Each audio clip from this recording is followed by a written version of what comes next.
तुम्हा सर्वांचं माझ्या YouTube चॅनलमध्ये पुन्हा एकदा स्वागत आहे. तर आजच्या व्हिडिओमध्ये आपण IBPS पॅटर्ननुसार वेगवेगळ्या बँकिंग एक्झाममध्ये आपल्याला जे मॅथमॅटिक्सचे क्वेश्चन विचारले जातात, तर त्यातले काही क्वेश्चन आपण डिस्कस करणार आहोत या व्हिडिओमध्ये. ओके. तर असेच व्हिडिओचे पुढचे पार्ट आहेत, ते पण मी तुमच्याशी शेअर करेन. साधारण प्रत्येक व्हिडिओ हा 15 ते 20 मिनिटाचा असेल आणि अशा प्रकारे रोज व्हिडिओ आपण तुमच्याशी शेअर करूया. तर पहिला प्रश्न इथे आपल्या समोर आहे. 1428 अधिक 600 भागिले 2 भागिले 270 भागिले 5 कंस दिलेले आहेत दोन्हीकडे इथे आणि इथे. तर त्या कंसाचा सुद्धा विचार करायचा आहे आणि हे उदाहरण व्यवस्थित सोडवायचं. तर सगळ्यात पहिल्यांदा काय करतो मी इथे सोडवत असताना पहिल्यांदा ते लिहून घेतो जे आहे ते. तर नियम तुमच्या लक्षात असले पाहिजे. पदावली सोडवताना कशा प्रकारे सोडवायचे ते. तर बघा, तर शक्यतो काय करायचं, पहिल्यांदा कंस सोडवायचा आणि त्या कंसामध्ये जर भागाकार किंवा गुणाकार असेल तर पहिल्यांदा त्याला प्राधान्य द्यायचं. तर पहिली स्टेप बघा इथे. कंस आहे आणि कंसाच्या आतमध्ये काय आहे, 700 भागिले 2, सॉरी 600 भागिले 2. 600 भागिले 2 किती येणार, 300 येणार. आणि आता इकडे भागिले कंस तसाच सॉरी कंस तसाच ठेवा आणि इकडे आहे 1428 अधिक 300 आला. तसं आता इकडे सुद्धा हा कंस आहे आणि त्याच्या आतमध्ये भागाकार आहे. 720 भागिले किती, 5. तर ते केल्यानंतर किती येणार, 5 एके 5 येईल, परत 2 राहतील 524 आणि परत 524 म्हणजे 144 येईल. आता त्याच्यानंतर 1428 आणि 300. आता ह्या दोन्हींची बेरीज किती येणार, 1400 आणि 300 येणार 1700 आणि वरचे 28, 1728. त्याला कितीने भागणार आहे आपण, 144. आता ऑप्शन कडे लक्ष देऊन जर तुम्ही बघितलं त्याचं उत्तर शोधत असताना, तर इथे आहे पहिला 12 ऑप्शन. तर तुम्ही डायरेक्ट 144 गुणिले 12 करून बघा, किंवा दुसरा मार्ग म्हणजे हे जे 1728 आहेत त्याला 144 न भागायचं. 144 पैकी 144 येईल. ओके. आणि हे केल्यानंतर परत इथे 28 होतील आणि पुढचे 2 म्हणजे 144 दोन्ही 288. त्यामुळे त्याचं शेवटी उत्तर किती येणार, 12. म्हणजे आपला पर्याय ई हा बरोबर असणार आहे 12. हे त्याचं अचूक उत्तर आहे. डिवाइड करा किंवा ऑप्शन मधला एखादा ट्रायल अँड एरर पटकन बघून तुम्ही सॉल्व्ह करू शकता, काही प्रॉब्लेम येणार नाही.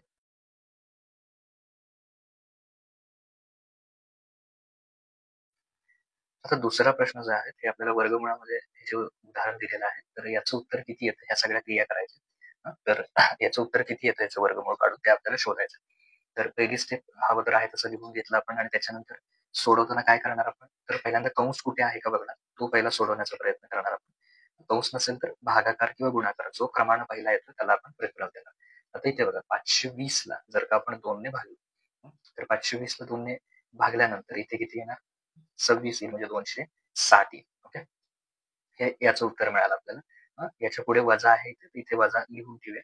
याचं उत्तर आपल्याला मिळालं वर्गमुळामध्ये. परत त्यानंतर 100 गुणाकार आहे, तर हा गुणाकार आता आपण करूया. 190 ला 5 ने गुणला आपण, 19 5 95 आणि वरची 0. याचंही उत्तर मिळालं आणि इकडे कोण राहिले, 1714 हे मिळवायचे. तर आता गुणाकार भागाकार संपलेला आहे आणि आता फक्त वजाबाकी राहील. तर काय करूया, 1714 मध्ये 260 हे जर का आपण मिळवले म्हणजे 4, 6 आणि 1 7.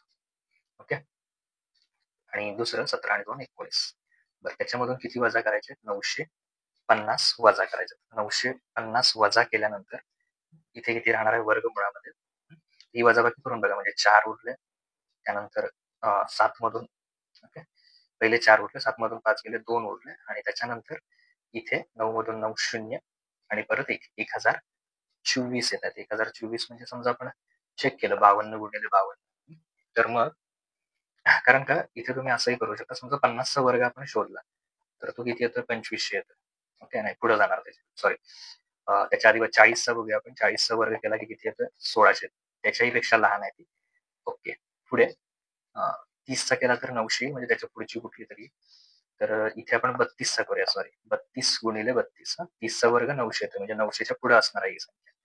ओके. 32 गुणिले 32 जर केले आपण, तर नक्कीच त्याचं उत्तर किती येणार आहे, 1024. हे तुम्ही चेक करून बघा. ते केल्यानंतर त्यामुळे त्याचं वर्गमूळ किती येणार, 32. ओके. तर अशा पद्धतीनं त्याचा पर्याय ई बरोबर असणार आहे 32. ओके. तर आता इथे आपण उदाहरण क्रमांक 3 बघूया. उदाहरण क्रमांक 3 मध्ये 25चा घातांक आहे 2.7, त्याला गुणायचा आहे 5चा घातांक 4.2, त्यानंतर हा भागाकार. तर मग त्याचं उत्तर 25च्या किती घातांकामध्ये येईल असं आपल्याला शोधायचं. तर आता आपण काय करणार, इथे लक्षात घ्या, ज्यावेळी आपण 25 लिहितो तर 25 आपल्याला कसं लिहिता येईल, 25 हा कुणाचा वर्ग आहे, 5चा, म्हणजे 5चा वर्ग असं हे आपल्याला 25 लिहिता येईल.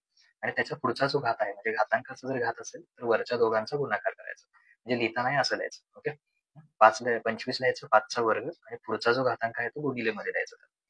त्याच्यानंतर 5 गुणिले 4.2 भागिले म्हणजे 5चा घातांक 4.2 भागाकार करायचा आहे 6.4. तर 25चा घातांक आपण लिहिताना काय लिहूया, कितवा घातांक असेल एक्स असेल, म्हणजे एक्स हे आपलं उत्तर असणार आहे त्यावेळी. तर पुढच्या स्टेपमध्ये बघा 5चा घातांक 2.7 ला 2 ने गुणलं तर किती येणार ते 5.4 गुणिले 5चा घातांक 4.2 5चा घातांक 6.4 आणि इकडे 25 कसं लिहिता येईल आपल्याला, 25 हा कुणाचा वर्ग आहे 5चा वर्ग 25 आणि वरचा जो घातांक आहे त्याला काय द्यायचं गुणिले द्यायचं. 2 गुणिले एक्स 2 गुणिले एक्स आपण कसं लिहू शकतो लिहिताना 2x. ओके, असं लिहून टाका. आता जर पाया समान असेल तर घातांकांची बेरीज करायची म्हणजे 5 आणि या दोघांची बेरीज करायची. मग बेरीज केल्यानंतर किती येणार 4 आणि 2 6 5 आणि 4 9 म्हणजे 9.6. आता याच्या पुढे जर तुम्ही बघितलं तर भागिले आहे, घातांक तोच आहे. भागिले असेल तर तो त्यातून काय करायचं वजा करायचं, वजा 6.4 आणि इकडे किती आहे 5चा घातांक 2x. आता पुढे 5चा घातांक या दोन्हींची जर वजाबाकी केली तुम्ही 6 वजा 4 2 आले 0.9 आणि 6 3. तसं इकडे किती आले. जर का इथे बघितलं तुम्ही पाया जर समान असेल म्हणजे दोन्हीकडे 5 5 समान आहे तर वरचे घातांक पण काय असणार समान असणार. म्हणजे 2x बरोबर किती येणार 3.2 येणार. आता x जर शोधायचा असेल तर 3.2 ला आपण कितीने भागणार 2 ने भाग. 3.2 ला 2 ने भागल्यानंतर कारण हे गुणिले ते गुणिले इकडे काय होतील भागिले. 3.2 भागिले 2 म्हणजे किती येणार 1.6 हे त्याचं अचूक उत्तर असणार आहे. ओके, 1.6 एक्सची किंमत, कारण 25चा कितवा घातांक एक्स मांडला होता आपण, तर त्या एक्सची किंमत आलेली आहे 1.6. तर आता आपण चौथं उदाहरण बघूया. इथे प्रश्नचिन्ह दिलेलं आहे म्हणजे की संख्या शोधायची आपल्याला किती. खाली वर्गमुळात 25 आहे, इकडे 15 गुणिले 4 वजा 40 आणि छेदामध्ये 2. तर सुरुवात करताना काय करूया, इथं जी संख्या दिलेली आहे आपल्याला त्याला आपण एक्स मांडूया म्हणजे एक्स छेद वर्गमुळात 25 बरोबर. आता इकडचं तुम्ही करून घेऊ शकता. 15 गुणिले 4 किती येणार 60 आणि 60 मधून 40 वजा केले तर 60 मधून 40 वजा केल्यानंतर किती येणार आहे 15 चौक 60 60 मधून 40 20 वजा केले 20 राहील आणि छेदामध्ये 2 राहील. ओके, आता पुढच्या स्टेपमध्ये आपण जर का तुम्हाला एक्स शोधायचा असेल तर काय करा एक्स गुणिले 2 करा आणि इकडे 20 गुणिले म्हणजे तिरकस गुणाकार करायचा सोडवण्यासाठी. ओके, तर एक्स गुणिले 2 केले आणि इकडे 20 गुणिले वर्गमुळात 25 तर 25चं वर्गमूळ किती येणार 5. ओके, जर का एक्स पाहिजे असेल 100 येणार 20 गुणिले 5 100 हे गुणिले 2 काय होणार भागिले 100च्या निम्मे किती येणार 100 भागिले 2 50. म्हणजे याच्यामध्ये कुठला पर्याय बरोबर असणार आहे डी बरोबर 50 हे त्याचं अचूक उत्तर असणार आहे. ओके, आता पुढच्या उदाहरणामध्ये 250 चे 36% गुणिले 50 चे 18%. तर इथली संख्या शोधायची आहे अधिक 10 केल्यावर ते उत्तर येणार आहे. तर इथे कुठली संख्या येईल ते आपल्याला शोधायचं आहे. तर स्टेप बाय स्टेप करूया आपण. 250 चे 36% म्हणजे 250 गुणिले जे म्हटलं जे हा शब्द आला की गुणिले द्यायचं. ओके, 250 चे 36% म्हणजे 36 छेद 100 परत गुणिले इथे हे चिन्ह घेतलं आपण 50 चे 18% म्हणजे 18 छेद 100. इथं जी संख्या शोधायची त्याला तात्पुरतं एक्स म्हणे एक्स अधिक 10 आहे. तर आता हे सोपं रूप दिलंय. याला सोपं रूप देताना काय करणार आपण इथे शून्याला ही शून्य जाणार, इथल्या शून्याला ही शून्य कॅन्सल होणार. परत 5 ने भागलं समजा 25 ला 5 ने भागलं तर 5 5 25 आणि या 10 ला जर 5 ने भागलं 5 दुनी 10. परत इथे 5 1 5 5 दुनी 10. आता पुढची स्टेप मी इथे लिहितो. नेक्स्ट स्टेप जे काही उत्तर येईल ते. तर 36 ला आता काय करायचं 2 ने भागायचं. 36 ला 2 ने भागल्यावर किती येणार 18 म्हणजे 5 गुणिले 18 राहिले. परत इकडे गुणिले इथे 2 एके 2 92 18 आणि परत हे 9 एके 9 बरोबर एक्स अधिक 10. आता इथे काय होईल बघा 18 गुणिले 5 केले 90 आले 90 गुणिले 9 बरोबर एक्स अधिक 10. आता 90 गुणिले 9 केले नवीन नवी 81 वरची एक शून्य आणि हे एक्स पाहिजे असतील तर अधिक 10 इकडे येऊन काय होतील वजा होतील आणि इथे आहे ते कोण राहतील एक्स म्हणजे एक्स बरोबर 810 वजा 10 म्हणजे 800. 800 उत्तर अचूक येणार. त्याचा पर्याय डी बरोबर 800.